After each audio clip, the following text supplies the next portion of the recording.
বাবা তুই বার করলি কেন? এ বাবা এ বাবা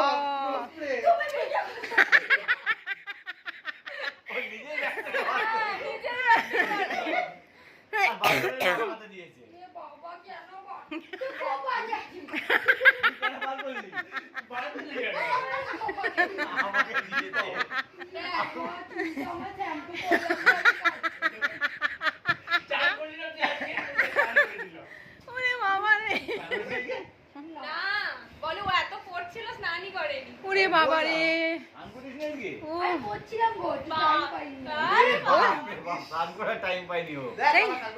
একটা ভিডিও দেখেছিলাম, একটা সাধু সেই বরফে দাড়ি গোপে বরফ জমে গেছে, পুরো অমনি লাগছিল তোকে।